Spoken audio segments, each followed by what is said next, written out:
Chaque fois qu'on a un salon comme ça de ce genre, le Salon international du patrimoine culturel, il y a toujours un thème. Et cette année, c'était quoi? C'était la modernité.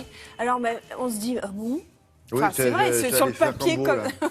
c'est ça. Il y a les mecs qui ont tout ce qu'ils vont trouver. 21e édition, paf, la modernité. Et là, je me dis, mais...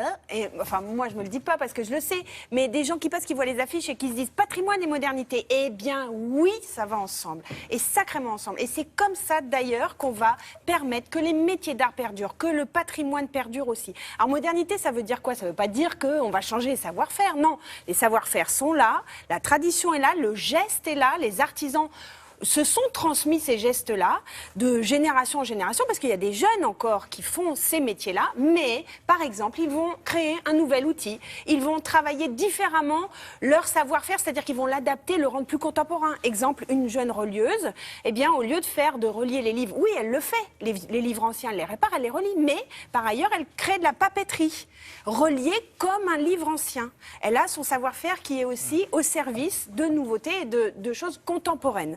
Alors, moi, je suis fan. Je dis qu'il faut faire ça. Alors, oui. Moi, j'adore. C'est vrai. On peut regarder On voit que je suis un petit peu passionnée quand même. Allez, on regarde. Oui. C'est bouleversant.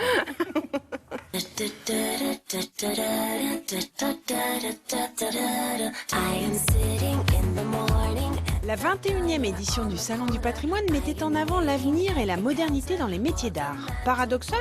Pas du tout. La preuve avec ces tailleurs de pierre d'une nouvelle génération. Donc là, je suis avec un scanner 3D laser qui me permet de reproduire l'image en 3D sur un PC. Et vous voyez ce résultat. Ça sert à des reproductions de pièces, comme des gargouilles, comme des sculptures, et à l'identique. C'est-à-dire qu'après, on va retravailler, nous, sur un logiciel, ce dessin.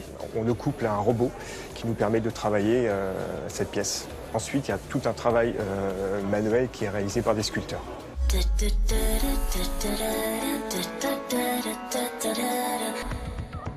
Certaines villes se tournent vers la technologie pour mettre en avant leur patrimoine. Donc notre démarche, c'est de reconstituer le patrimoine, de proposer une histoire de l'évolution urbaine de ce quartier de la ville de Poitiers, de l'Antiquité jusqu'à nos jours, en passant par le Moyen-Âge, où nous avons restitué en fait les façades sur rue, jusqu'au Collège Royal de Puygareau, qui est un vaste établissement jésuite qui a disparu peu avant la construction de l'hôtel de ville.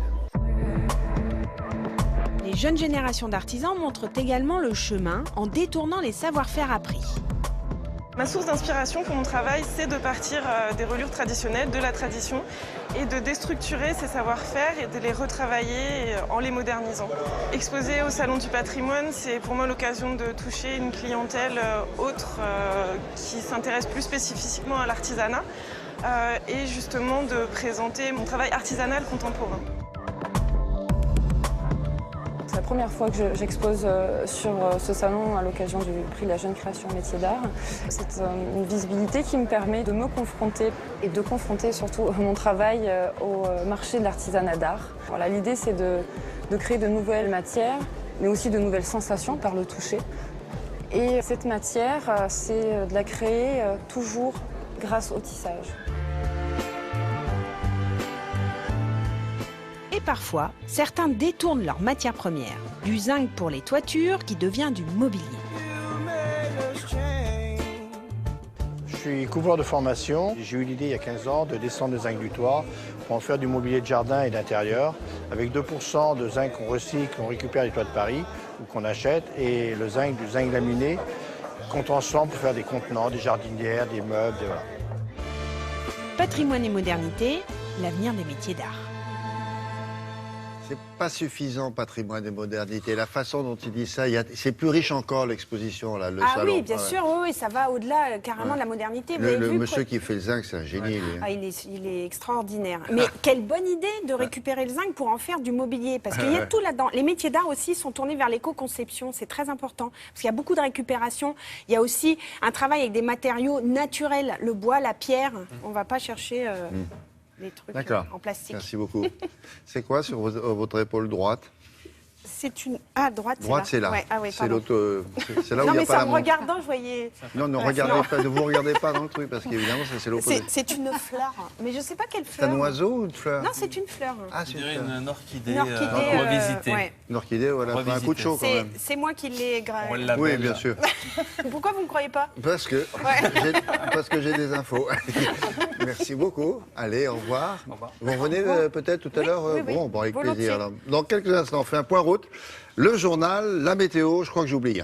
À tout à l'heure.